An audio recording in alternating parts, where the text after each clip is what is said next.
Now, Caleb Maupin is an old friend of mine, colleague of mine, and comrade of mine. He's a journalist, speaker, political analyst, and I just know that if I was up in the middle of the night watching that debate, he must have been also.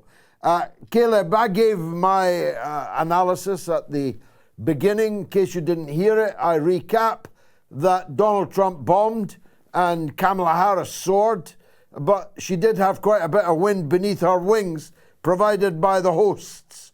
And nothing's ever as good or as bad as it first appears.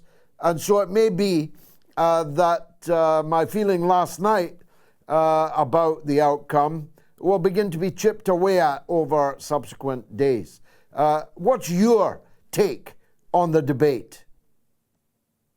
Well, I think Trump held his own pretty well in what turned out to be a 3-against-1 fight. It wasn't just a debate against Kamala Harris. It was, as you noted, a debate with the moderators as well, who stepped in to contend things that he was saying, but never once corrected or bothered to interfere when Kamala Harris went forward with her false statements. I will say the debate was, in a lot of ways, just a display of how bad politics in the United States has gotten. But Kamala Harris, she displayed her plasticity and her fakeness very well with the fake hand gestures that were clearly very rehearsed, that she'd gone over with her team.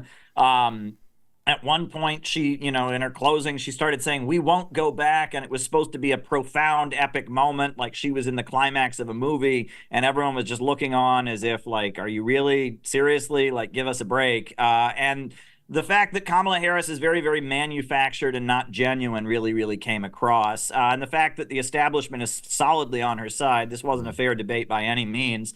I think Donald Trump held his own pretty well, in a hostile environment. So I don't think he's damaged by this debate at all. What as Tony Blair might once have said, once you can fake the sincerity, the rest is easy. She did fake the sincerity quite well, I thought. Almost Blair-like. It's almost as if Blair had been coaching her. Maybe he did. What's the polling evidence of how the whole thing went down? Is there any polls out yet?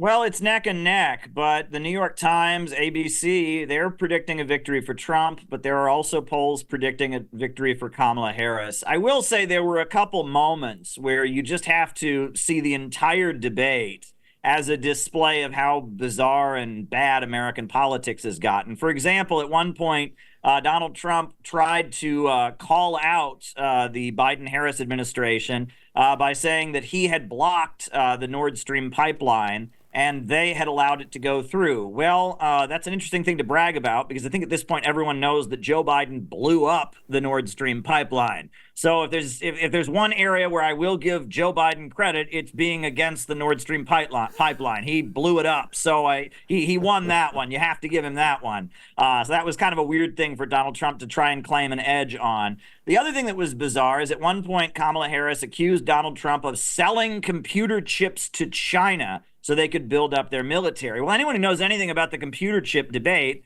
knows that that's what the United States wants. They're trying to prevent China from making their own chips. That is what the whole issue is. China would like to make their own computer chips in China, and the U.S. Congress and all kinds of sanctions and everything's being done to make sure they have to buy their chips from the United States. So that was just a weird thing for Kamala to accuse him of. In a lot of ways, the debate was just kind of a display of political ignorance, with the prejudices of various sides being played on. Kamala Harris trying to out-Trump and opposing China and talking about fentanyl. Trump trying to, appeal to different things that Kamala Harris has invoked to. It was a kind of a sad state of affairs. The one thing that did come across is that nowadays everyone kind of lives in their own social media internet bubble, and that there was a lot of code words and buzz phrases being used that appeal to certain people that have their own little corner of the internet.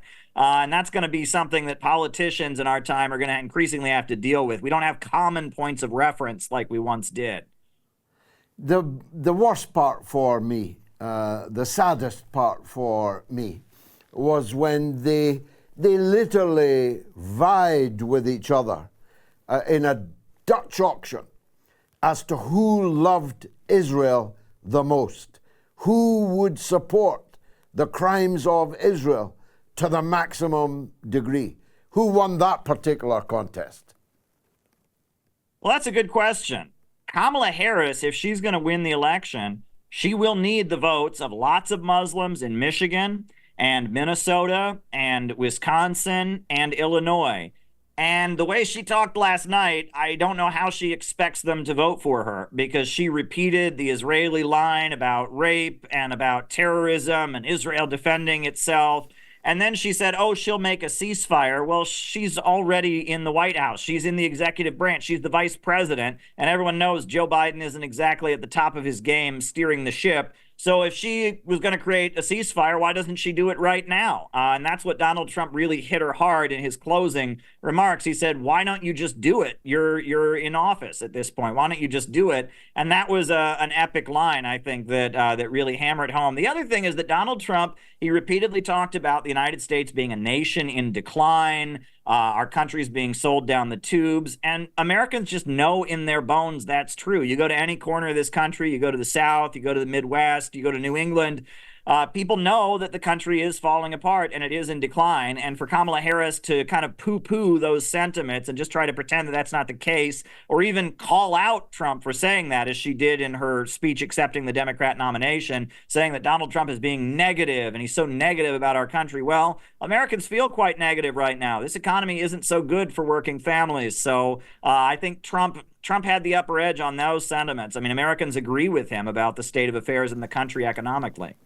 Well, we'll keep it under review, as you will. I hope you'll be back soon to keep us up to date on the campaign. Caleb Maupin, journalist, speaker, and as you've just seen, political analyst supreme. Thanks for joining us.